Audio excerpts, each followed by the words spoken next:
नमस्कार विद्यार्थियों। कक्षा 8 की हिंदी पुस्तक बसंत, जिसका हम पहला अध्याय पढ़ेंगे, ध्वनि। ध्वनि कविता है और जिसके कवि हैं सूर्यकांत त्रिपाठी निराला। ठीक है बच्चों, तो सबसे पहले देखते हैं निराला जी का जन्म। निराला जी का जन्म कब हुआ? 11 फरवरी 1896। और मृत्यु कब हुई? 15 अक्टूबर 1961 को। और इनका जो जन्म है बसंत पंचमी के दिन पश्चिम बंगाल में हुआ। ठीक है बच्चों, तो चलिए कविता प्रारंभ करते हैं। अभी न होगा मेरा अंत, अभी अभी भी तो आया है मेरे वन में मर्दुल बसंत, अभी न होगा मेरा अंत। ठीक है, तो पहले कठिन शब्दों को आप लिखो। अंत का अर्थ होता है समाप्ति, मृदुल का अर्थ होता है कोमल, और बसंत का अर्थ होता है फूल खिलने की ऋतु। तो चलिए इसकी व्याख्या करते हैं। कवि मानते हैं कि उनका अंत अभी नहीं होगा, क्योंकि अभी अभी कवि के जीवन के अमृत रूपी वन में बसंत रूपी यौवन आया है। अभी उनका अंत नहीं होगा। कवि मानते हैं कि उनका अंत अभी नहीं होगा क्योंकि वह आशावादी हैं, जैसा कि हमने जाना। और इस गुण की वजह से वह यह मानते हैं कि अभी उनका अंत नहीं होगा जब तक वे अपने उद्देश्य की पूर्ति नहीं कर लेते। जब तक वह अपने उद्देश्य की पूर्ति नहीं कर लेते, क्योंकि अभी कवि के जीवन में अमृत रूपी वन ने बसंत रूपी यौवन आया है, अर्थात एक नए उत्साह और जोश का आगमन हुआ है। और उनके जीवन में फिर से बसंत ऋतु चारों तरफ फूलों की भरमार और उनकी खुशबू फैली है, जो कि बहुत ही सुंदर लगती है। और अभी उसका अंत नहीं होगा, और यही कारण है, जैसा कि अभी उत्साह जोश की अधिकता है अर्थात ज़्यादा है, तो अभी यह कुछ दिन ठहरेगा और उसका अंत अभी नहीं होगा। ठीक है बच्चों, तो इसकी ये व्याख्या है।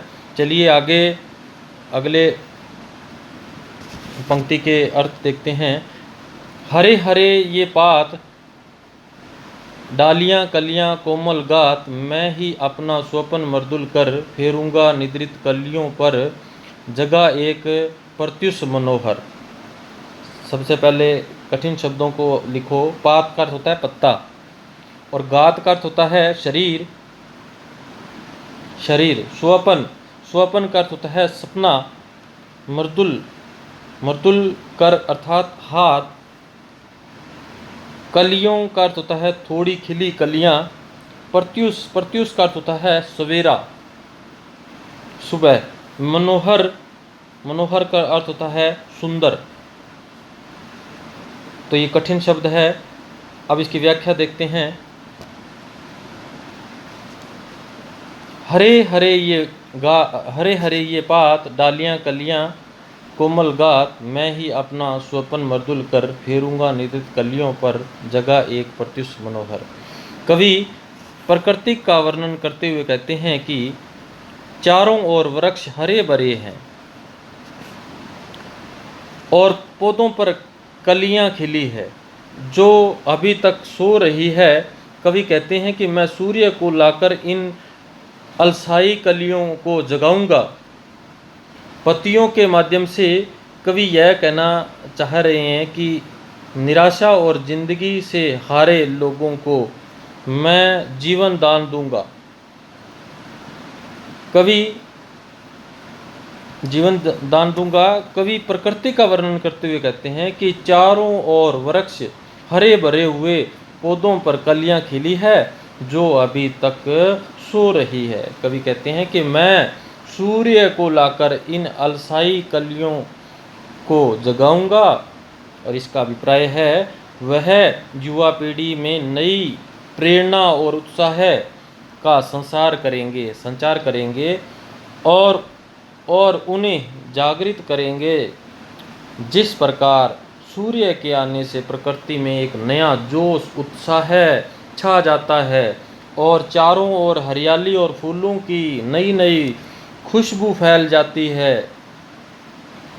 कवि यह भी कहते हैं कि निराश और जिंदगी से हारे लोगों को मैं जीवन दान दूंगा, और जिन लोगों को निराशा घेर लिया है अर्थात वो हार मान चुके हैं जीवन से, मैं उन लोगों से जीवन में भी बाहर ला दूंगा।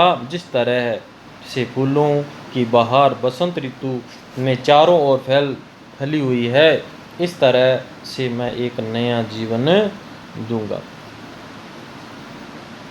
ठीक है बच्चों, तो अगली पंक्तियां देखते हैं। पुष्प पुष्प से तंद्रालस लालसा खींच लूंगा मैं, अपने नव जीवन का अमृत सहर्ष सींच दूंगा मैं। द्वार दिखा दूंगा फिर उनको, है मेरे वे जहां अनंत अभी न होगा मेरा अंत। पहले कठिन शब्दों को लिखो। पुष्प पुष्प का अर्थ होता है फूल। तंद्रालस का अर्थ होता है नींद से अलसाया हुआ। लालसा लालच को कहते हैं।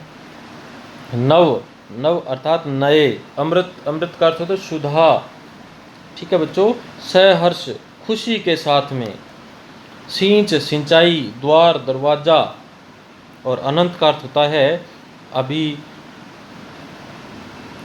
जिसका कभी अंत न हो। अनंत का अर्थ होता है जिसका कभी अंत न हो, और अंत का अर्थ होता है खत्म। ठीक है बच्चों, तो ये कठिन शब्द थे, आपने नोट किए। तो अब इसकी व्याख्या देखते हैं। कवि निराला जी कहते हैं कवि प्रकृति द्वारा निराश हताश लोगों के जीवन को खुशियों से भरना चाहते हैं, और वे कहते हैं कि मैं एक एक फूल से आलस्य को सींच लूँगा। अर्थात मैं आलस्य में पड़े युवकों के मन में एक नए जीवन का अमृत प्रसन्नता से भर दूंगा। ठीक है। पुष्प पुष्प का अर्थ होता है हर फूल में। ठीक है बच्चों, आगे देखते हैं। द्वार दिखा दूंगा फिर उनको, है मेरे वे जहां अनंत अभी न होगा मेरा अंत। कवि प्रकृति के द्वारा निराश हताश लोगों के जीवन को खुशियों को भरना देना चाहते हैं। कवि खुशी खुशी से यह कार्य करना चाहते हैं कि हर युवा जाति के भीतर एक नया जोश भर देना चाहते हैं। उनके जीवन में उनके आलस को दूर करना चाहते हैं, जिससे प्रत्येक मानव सुखमय जीवन जी सके। अर्थात मनुष्य को जीवन जीने की कला सिखाना चाहते हैं, ताकि वे प्रसन्नता पूर्वक अपने जीवन में आए दुखों को पार कर सके और एक साहस पूर्वक जीवन जी सके। कवि कहते हैं कि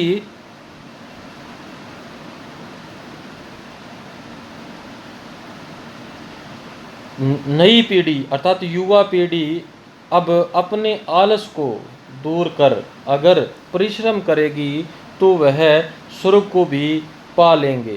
अर्थात जो ईश्वर को प्राप्त कर लेता है उसका अंत नहीं होता, और इसका जो जीवन की वास्तविकता का आनंद उठाते हैं, खुशी खुशी हर मुश्किल से पार पाते हैं, उसका अंत कभी नहीं हो सकता।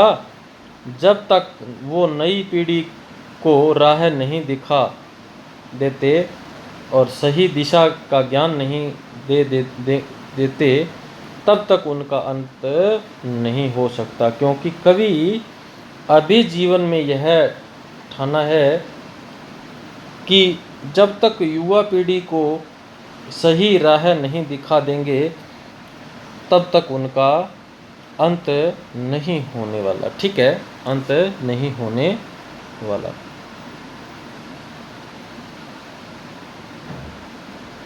तो सूर्यकांत त्रिपाठी निराला द्वारा ये कविता है दवनी, अभी न होगा मेरा अंत। ठीक है, कविता हमने इसके व्याख्या हमने देखी। तो बच्चों ये है इसके प्रश्न उत्तर। इन प्रश्न उत्तरों को आपने अपनी नोट कॉपी में नोट करना है।